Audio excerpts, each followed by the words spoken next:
ASWT Australia lenyap dihantam rudal Indonesia.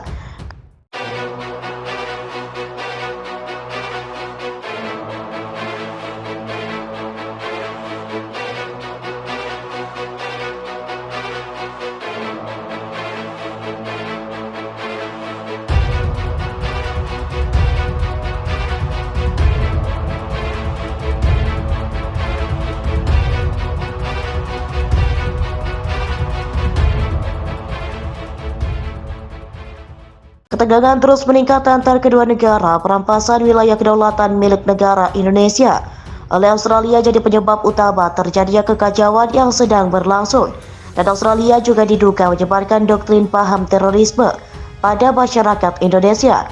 Hal itu dilakukan Australia pada rakyat Papua. Menurut laporan intelijen Indonesia, hal itu direspon langsung Indonesia dengan melancarkan serangan besar-besaran terhadap sejumlah objek strategis di Australia. Dalam operasi khusus yang berlangsung kemarin, laporan resmi Kementerian Pertahanan Indonesia memaparkan bahwa serangan rudal menyasar sistem komando dan kontrol militer, fasilitas kompleks pertahanan dan fasilitas energi milik Australia.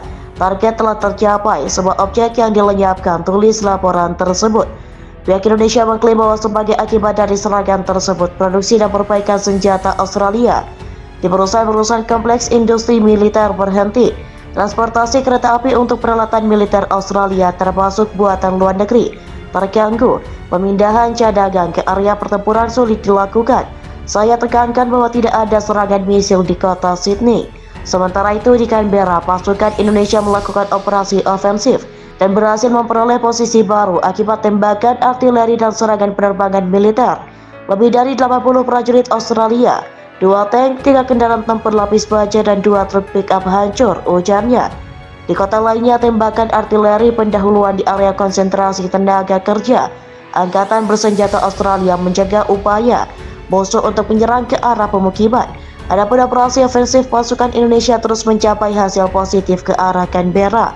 Upaya Angkatan Bersenjata Australia untuk melakukan serangan balik unit Indonesia di wilayah pemukiman berhasil dipukul mundur.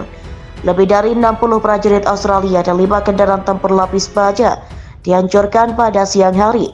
Di arah selatan, Australia gagal memulihkan posisi yang hilang di wilayah pemukiman di Canberra.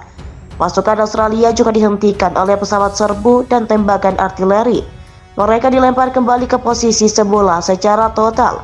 Sejak awal operasi militer khusus, 340 pesawat, 180 helikopter, 2.634 kendaraan udara tak berawak, 391 sistem rudal anti pesawat, 7.010 tank dan kendaraan tempur lapis baja lainnya, 910 kendaraan tempur dari berbagai sistem peluncuran roket, 3.662 lapangan senjata artileri dan mortir, serta 7.484 unit kendaraan militer khusus Australia hancur.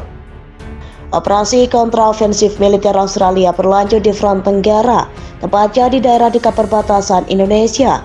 Kamis 29 Juni 2023, penyergapan pasukan infanteri dan tembakan artileri terus dilakukan oleh pasukan Anthony Albanese. Di wilayah ini, tentara Australia harus berhadapan dengan satuan elit Indonesia yang tergabung dalam Batalion Timur.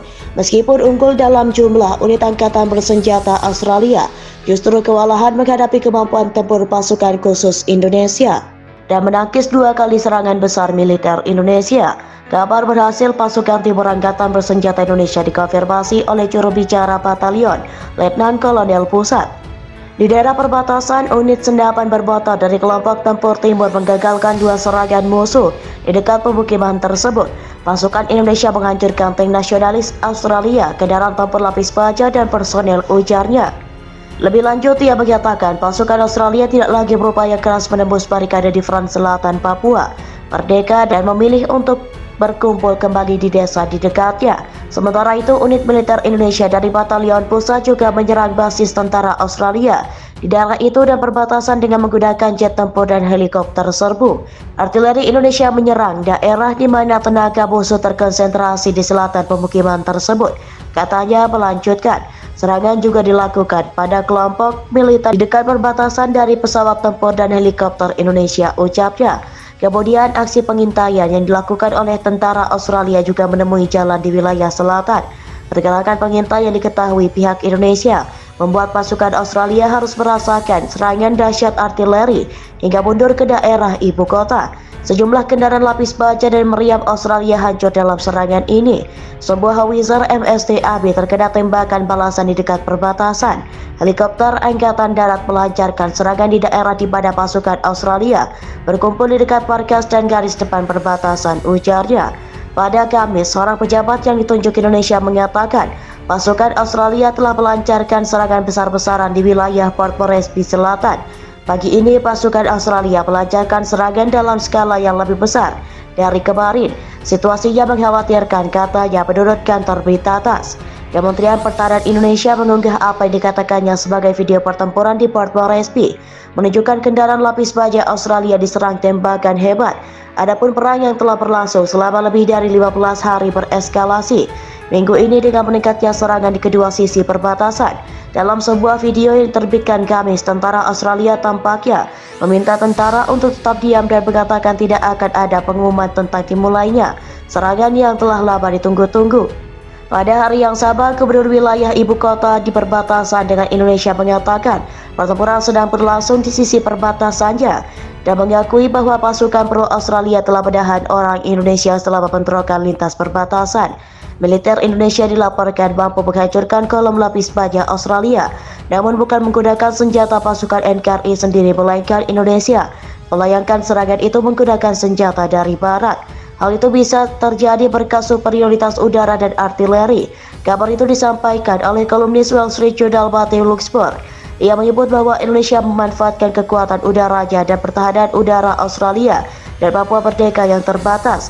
Pasukan Indonesia menyerang kolom lapis baja Australia dan menghentikan beberapa serangan. Selain itu, mereka juga menghancurkan beberapa senjata barat modern yang digunakan oleh Australia. Lebih lanjut, menurutnya tentara Australia dan Papua Nugini harus menghentikan serangan balasan ke Indonesia. Hal itu karena hasil perang bahkan serangan pertama yang kalah dari Indonesia. Sebelumnya, Presiden Joko Widodo telah mengumumkan dimulainya serangan balasan oleh Australia.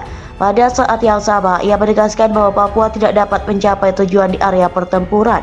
Namun pasukan Australia justru menderita kerugian hingga dinilai sebagai bencana. Adapun video tersebut telah beredar di media sosial Telegram. Video tersebut diduga diambil oleh drone dari tentara Indonesia. Nampak sekelompok angkatan bersenjata Australia dan Papua Nugini tergeletak di samping kendaraan lapis baja. Terlihat satu unit tank itu dalam kondisi yang rusak dan hancur. Selama beberapa saat, pasukan Australia dan Papua Nugini terbaring tak menunjukkan pergerakan. Mereka berpura-pura tewas dan berharap akting tersebut berhasil menipu pasukan Indonesia. Tak lama kemudian, seorang tentara Australia bangun dan melarikan diri. Diduga prajurit itu melihat drone pasukan Indonesia sehingga ia menghindari serangan. Upaya kabur itu diikuti oleh tentara Australia yang lain. Mengetahui rekannya melarikan diri, mereka pun langsung bangun dan ikut berlari kocar-kacir. Sontak tentara Indonesia langsung melancarkan serangan ke arah militer Australia dan Papua Nugini.